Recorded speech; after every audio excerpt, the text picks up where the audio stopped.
तो ई श्रम कार्ड बनाना बहुत आसान, बहुत ईजी है। अगर आपके पास मोबाइल है तो आप बिल्कुल 100% ईजी तरीके से बना सकते हो, आपको कहीं भी जाने की ज़रूरत नहीं है।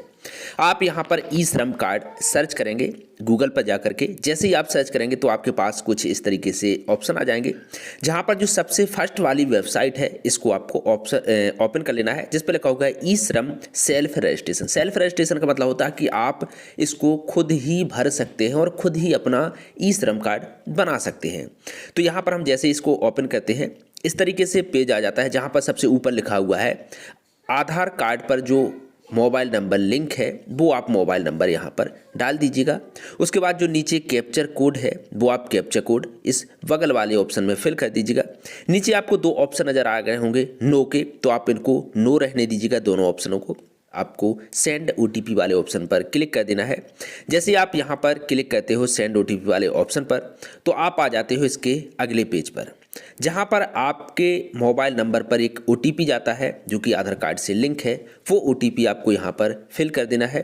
फिल करने के बाद आपको नीचे सबमिट वाले बटन पर क्लिक कर देना है। जैसे ही आप यहाँ पर क्लिक करते हो, आपको अब अपने आधार कार्ड का जो नंबर है वो आपको यहाँ पर डाल देने होंगे। यहाँ पर 3 ऑप्शन आ जाते हैं, 3 खाने, तीनों खानों में 4-4 नंबर यहाँ पर फिल करने होते हैं और ये टर्म एंड कंडीशंस पर क्लिक करके सबमिट वाले बटन पर आपको क्लिक कर देना होता है। जैसे ही आप क्लिक करते हो, अब आपका जो आधार कार्ड से मोबाइल नंबर लिंक है उस पर फिर एक ओटीपी जाता है। ओटीपी यहाँ पर डाल देने के बाद आपको वैलिडेट वाले ऑप्शन पर क्लिक कर देना होता है। यहाँ से अपनी पर्सनल इन्फॉर्मेशन जो कि आपके आधार कार्ड से लिंक है उसको आप जैसे ही ऊपर की तरफ स्क्रॉल करोगे तो वो ऑटोमेटिकली ही यहाँ पर फिल हो जाती है। जैसे यहाँ पर नाम, फादर्स नेम, जेंडर और आपकी उम्र कितनी है, मतलब जो भी आधार कार्ड में लिंक है। चलिए, उसके बाद कुछ अदर्स डिटेल्स भी हमें देनी होती हैं। तो यहाँ पर ये term and conditions I agree पर क्लिक करके और आपको कंटिन्यू वाले ऑप्शन पर क्लिक कर देना है। जैसे आप यहाँ पर क्लिक करते हो, यहाँ पर आपको अपना एक मोबाइल नंबर देना होता है जो कि ऑटोमेटिकली ही आ जाता है। उसके बाद नीचे एक और मोबाइल नंबर देना होगा जो कि डिफरेंट हो। उसके बाद नीचे एक ईमेल आईडी, मैरिड अनमैरिड, आप अगर आप शादीशुदा हैं तो मैरिड करेंगे और या अनमैरिड भी कर सकते हैं, ठीक।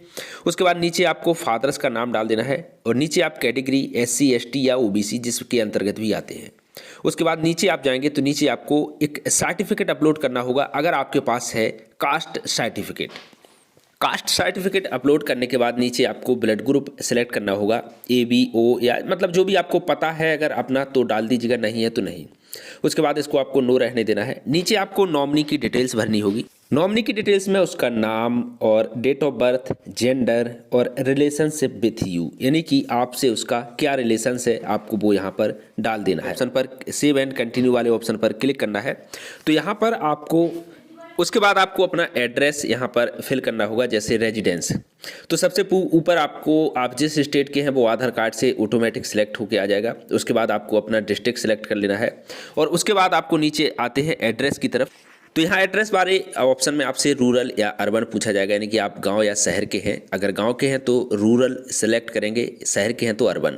मोहल्ले का नाम, गांव का नाम, स्टेट और डिस्ट्रिक्ट और यहाँ पर जो है अपना पिन कोड, जो भी आपके क्षेत्र का पिन कोड हो। और अगर आप इस एड्रेस पर कब से रह रहे हैं वो आपको यहाँ से सिलेक्ट कर ले। जैसे मैं यहाँ पर जन्म से ही रह रहा हूँ, यानी कि मेरे पिताजी दादाजी सब यहीं के थे, तो मैं मोर देन 25 ईयर कर दूंगा। उसके बाद आपको इस टर्म एंड कंडीशंस पर क्लिक करना होगा, यानी कि इज ए परमानेंट एड्रेस, मतलब क्या आपका यही परमानेंट एड्रेस है, तो मैं कहूँगा हाँ। उसके बाद कंटिन्यू वाले ऑप्शन पर क्लिक करेंगे। यहाँ पर आपकी एजुकेशन सेलेक्ट करनी होगी कि आपने कहाँ तक पढ़ाई की है। उसके बाद आपको अगर आपके पास वो सर्टिफिकेट है तो आपको उसकी चूज़ फाइल पर क्लिक करके एक फ़ोटो अपलोड करनी होगी। इनकम आपकी कितनी है, यानी कि आपकी आय कितनी है, वो भी मंथली, तो आपको वो यहाँ से चूज़ कर लेनी है। उसके बाद इनकम सर्टिफिकेट आपको नीचे चूज़ कर लेना है। एक चीज़ ध्यान रखिएगा, अगर आपकी फ़ोटो अपलोड ना हो तो आप ध्यान दीजिएगा कि कम से कम आपकी 1 MB से ज़्यादा की फ़ोटो नहीं होनी चाहिए साइज में, ठीक। चलिए, नीचे आपको इनकम सर्टिफिकेट यहाँ से चूज़ कर लेना है कि आपकी मंथली आय कितनी है, वो आप यहाँ से चूज़ कर लीजिएगा। उसके बाद यहाँ पर चूज़ फाइल पर क्लिक करके आय प्रमाण पत्र अपलोड कर दीजिएगा। उसके बाद सेव एंड कंटिन्यू वाले ऑप्शन पर क्लिक करना है।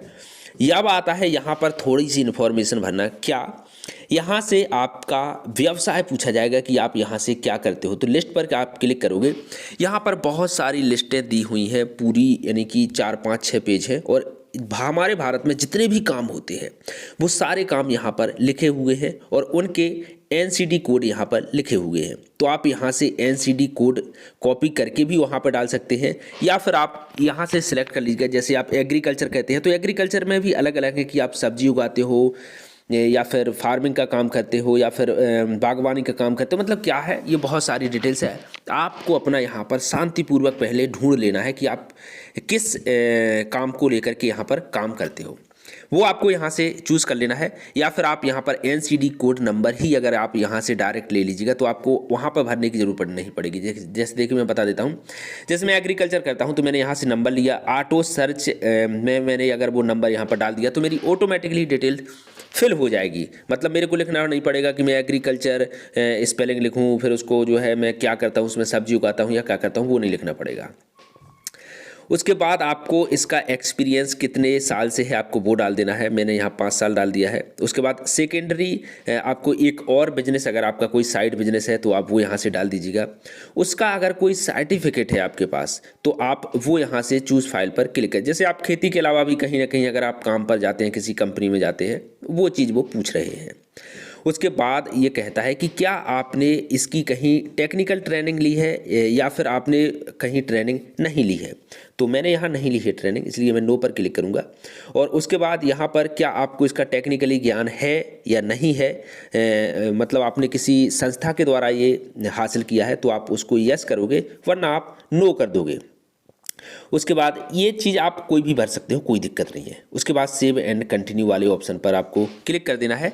उसके बाद आपसे यहाँ पर आपके बैंक का अकाउंट नंबर पूछा जाएगा तो आप बैंक अकाउंट नंबर डाल दीजिएगा। वही कंफर्म बैंक अकाउंट नंबर दोबारा से डाल दीजिएगा।